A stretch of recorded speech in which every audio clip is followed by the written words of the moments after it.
भले ही आपने इस शो का एक भी एपिसोड ना देखा हो, लेकिन अभी के इंटरनेट कल्चर में इसके मीम से बचे रहना नामुमकिन है। अब तक इस शो के 3500 से ज़्यादा एपिसोड्स आ चुके हैं, but from the very first episode जिस पॉइंट पर शो ने खुद को मार्केट करने की कोशिश की है वो है कल्चरल डाइवर्सिटी।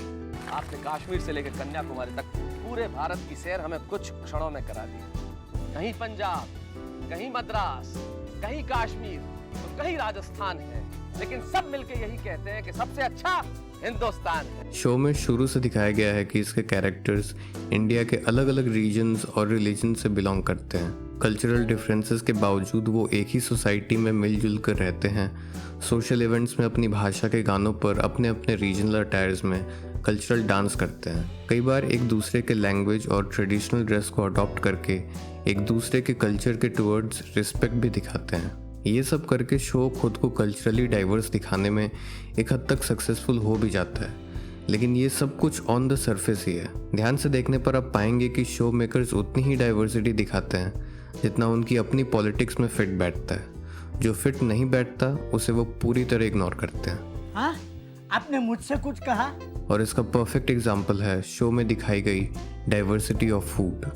शो के मेन कैरेक्टर जेठालाल खाने के शौकीन हैं, और क्योंकि वो एक गुजराती जैन फैमिली से बिलोंग करते हैं, इसलिए every now and then vegetarian Gujarati cuisines का जिक्र होता रहता है। ऐसे ही शो की दूसरी इम्पोर्टेंट फैमिली भिड़े फैमिली एक मराठी ब्राह्मण फैमिली है, इसलिए स्टोरी जब भी उनके इर्द गिर्द घूमती है उन्हें ट्रेडिशनल मराठी वेजिटेरियन डिशेस खाते, बनाते या उसके बारे में बताते हुए दिखाया जाता है। फिर आते हैं जेठालाल के बेस्ट फ्रेंड कृष्णन अय्यर, जो एक तमिल ब्राह्मण है, इसलिए उन्हें इडली, डोसा, सांभर और रसम खाते हुए दिखाया जाता है। अब यहाँ तक आपको लग रहा होगा कि खान पान में डाइवर्सिटी दिखाई तो जा रही है, but wait for it.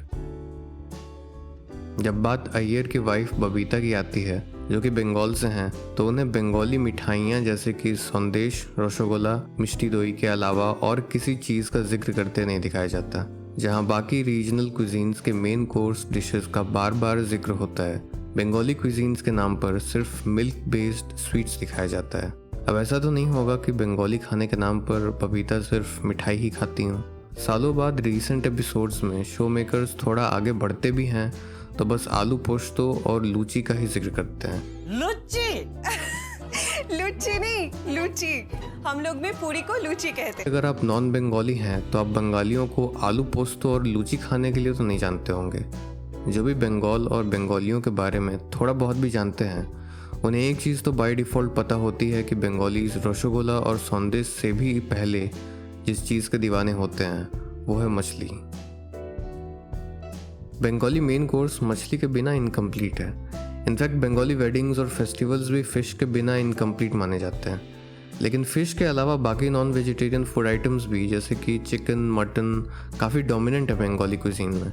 Even Bengal के पंडित भी नॉन वेजिटेरियन डाइट फॉलो करते हैं और पूजा के प्रसाद में चिकन, मटन, मछली चाव से खाते हैं। लेकिन तारक मेहता शो के 3500 एपिसोड्स में आपको एक भी इंस्टेंस नहीं मिलेगा जहां गलती से भी बबीता ने इलिश, चिंगड़ी और कोशा मांगशों का जिक्र किया हो।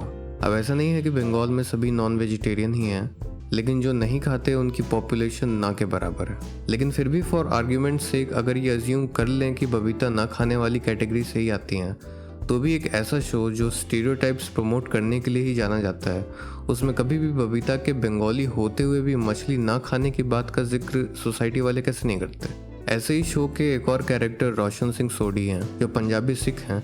उन्हें घर पर लस्सी के ग्लास पे ग्लास पीते हुए दिखाया जाता है। शराब के भी शौकीन हैं, लेकिन बटर चिकन नहीं खाते। उनकी वाइफ, जो कि पारसी कम्युनिटी से आती हैं, वो भी कभी पॉपुलर पारसी क्विजीन्स जैसे कि चिकन फाटचा, ढांसा, पात्रानी मच्छी और साली मुर्गी का जिक्र नहीं करती।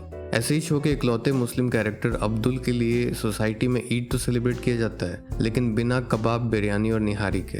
इफ्तार में सिर्फ समोसा, जलेबी, फ्रूट्स और मिठाई परोसा जाता है। तो इंडिया, जो न सिर्फ अपने वेरीड लैंग्वेजेस बल्कि वेरीड फूड कल्चर के लिए भी जाना जाता है, इनफैक्ट जहाँ more than 70% of population non vegetarian diet follow करती है, ऐसे में तारक मेहता का उल्टा चश्मा एक ऐसी multi cultural Indian society create करता है जिसमें नॉन वेज खाना तो दूर, उसका कोई नाम तक नहीं लेता।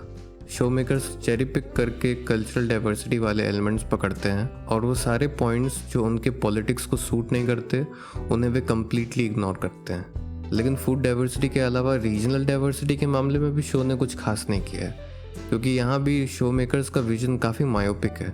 जैसे कि साउथ इंडियन के नाम पर सिर्फ एक तमिल कैरेक्टर है और नॉर्थ ईस्टर्न इंडिया तो मेन स्ट्रीम मीडिया के हर प्लेटफॉर्म की तरह यहाँ भी नेग्लेक्टेड है। फिर भी रीजन और रिलीजन को लेकर जो थोड़ी बहुत डाइवर्सिटी दिखाई भी जाती है वो कास्ट के मामले में तो बिल्कुल भी नहीं है। जहाँ more than 80% population backward caste से बिलोंग करती है, इसके बावजूद शो में सिर्फ अपर कास्ट कैरेक्टर्स दिखाए जाते हैं और एक भी बैकवर्ड कास्ट का कैरेक्टर गोकुलधाम सोसाइटी में नहीं रहता। मुश्किल से 10% इंडियन पॉपुलेशन का लाइफस्टाइल दिखाकर भी गोकुलधाम सालों से बेझिझक खुद को मिनी इंडिया कहता है।